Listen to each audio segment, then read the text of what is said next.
جب اس کے بیٹے نے مجھے اذیت دینی شروع کی تو اس باپ نے میرے سر سے ہاتھ اٹھا کر وہی ہاتھ اپنے ناخلف بیٹے کے سر پر رکھ دیا۔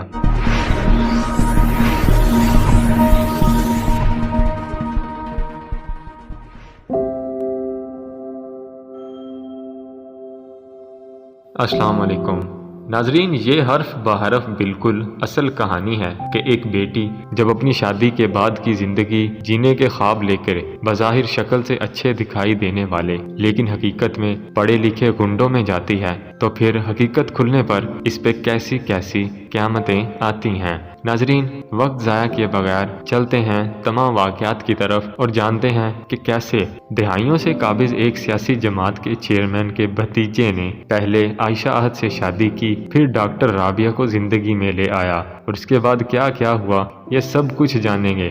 تو میری آپ سے یہ درخواست ہے کہ ویڈیو کو اینڈ تک ضرور دیکھیں۔ اگر یہ کہا جائے کہ عائشہ احد منہ میں سونے کا چمچ لے کر پیدا ہوئی تو اس میں کوئی شک نہیں۔ عائشہ کے والد احد ملک کا شمار فلمی صنعت کی ہر دل عزیز شخصیت میں ہوتا تھا۔ انہوں نے 1 درجن کے قریب فلمیں بنائیں۔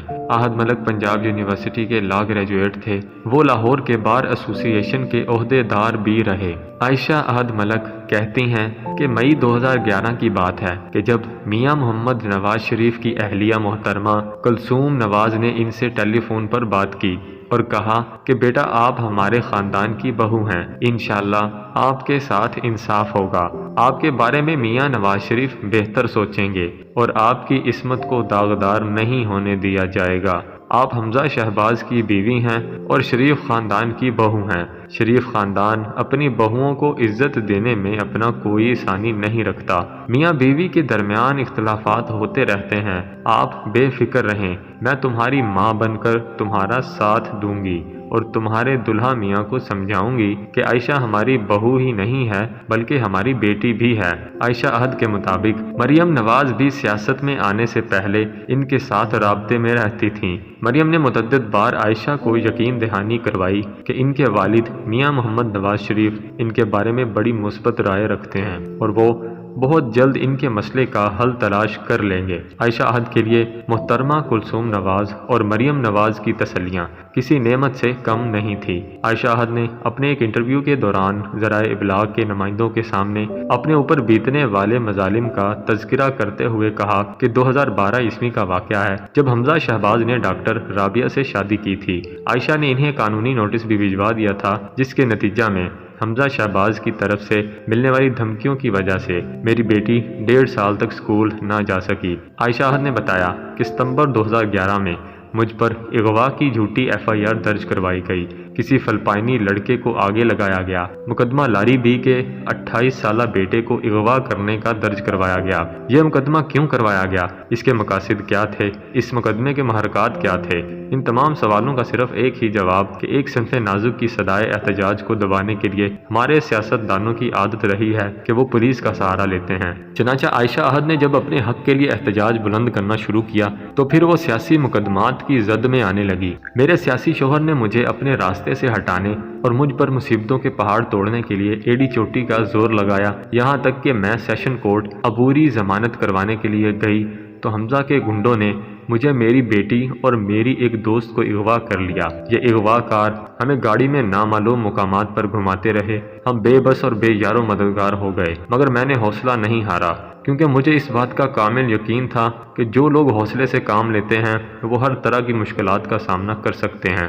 میں اپنے سیاسی شوہر کی تیسری بیوی تھی۔ مجھ سے پہلے وہ ڈاکٹر رابعہ کو طلاق دے چکے تھے اور موصوف نے بعد میں پھر اسی طلاق یافتہ کے ساتھ گھر بسا لیا۔ ہماری کوئی خفیہ شادی نہیں تھی۔ حمزہ کے ساتھ جب میرا نکاح ہوا تو میری پھپھو ہمارے ساتھ بیٹھی تھی۔ میرے خلاف 1-2 خاندانی مقدمات چل رہے تھے اور یہ کیسز پراپرٹی کے کیسز تھے۔ ان کیسز کو حمزہ ہی ہینڈل کر رہا تھا۔ وکیل بھی حمزہ کا دوست تھا۔ اس وقت کے وزیر اعلیٰ پنجاب میاں شہباز شریف نے مجھے اپنی بیٹی بنایا ہوا تھا۔ میرے والد سے شہباز شریف کی اچھی دوستی تھی، ہم سب کا ایک دوسرے کے گھر میں آنا جانا تھا۔ مجھے معلوم نہ تھا کہ وہ شخص جو میرے سر پر ہاتھ رکھ کر مجھے بیٹی بیٹی پکارتا وہ بھی بالکل اپنے بیٹے ہی جیسا ہے، کہ جب اس کے بیٹے نے مجھے اذیت دینی شروع کی تو اس باپ نے میرے سر سے ہاتھ اٹھا کر وہی ہاتھ اپنے ناخلف بیٹے کے سر پر رکھ دیا۔ میری شادی 16 اپریل 2010 کو ہوئی اور پھر چند ماہ کے اندر اندر حمزہ شہباز کے کردار کھل کر سامنے آنے لگے۔ میں ظلم کا نشانہ بننے جا رہی تھی۔ 16 فروری 2011 کو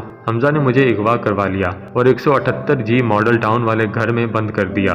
17 فروری کو میرے گھر میں ڈاکہ پڑ گیا۔ حمزہ کے سارے ملازم میرے گھر میں موجود تھے، جنہوں نے موبائل فونز، لیپ ٹاپ، نقد رقوم، کاغذات، ایئر ٹکٹس سب کچھ غائب کر دیا اور پھر وہ خود بھی غائب ہو گئے۔ میں نے اس ڈاکہ زنی کا بیگم کلثوم نواز کو بتایا اور کیپٹن ریٹائر صفدر کے سامنے بھی اپنی التجا پیش کی۔ 2 معروف صحافی جو میرے بھائی بنے ہوئے تھے وہ بھی میرے گھر پہنچے۔ انہوں نے سب کچھ دیکھا تو شہباز شریف کو فون کیا کہ حمزہ یہ سب کچھ کیوں کر رہا ہے۔ شہباز شریف نے جواب دیا کہ مجھے ابھی معلوم ہوا ہے، آپ فکر نہ کریں، عائشہ میری بہو ہے، جبکہ حمزہ ملیشیا گیا ہوا ہے، وہ واپس آتا ہے تو میں اس سے بات کرتا ہوں۔ اس کے بعد میاں شہباز شریف نے میرے گھر میں ایک آفیسر کو بھیجا جس کے سامنے میں نے ساری روداد سنائی۔ اس آفیسر نے مجھے میاں شہباز شریف کا پیغام دیا کہ عائشہ سے کہنا کہ وہ مجھے اپنی بیٹی سے بھی زیادہ عزیز ہے۔ میرا بیٹا حمزہ جو سلوک اس کے ساتھ کر رہا ہے وہ کسی صورت بھی قابل قبول نہیں ہے۔ میں اس معاملے میں غیر معمولی دلچسپی لیتے ہوئے ترجیحی بنیادوں پر اس مسئلے کو حل کروں گا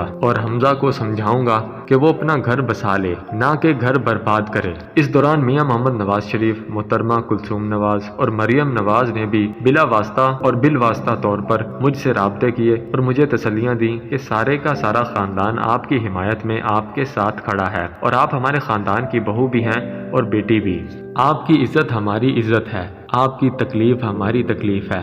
ہم کسی صورت یہ بات برداشت نہیں کریں گے کہ ہمارے گھر کی عزت پر کوئی حرف آئے۔ میں تسلی میں تھی کہ آخر کار میاں نواز شریف اور میاں شہباز شریف مجھے براہ راست تسلیاں دے رہے ہیں تو یقیناً وہ میرے سر پر دست شفقت رکھیں گے، مگر افسوس کہ اتنے بڑے نام کردار میں اتنے چھوٹے ہو سکتے ہیں جس کا میں سوچ بھی نہیں سکتی تھی۔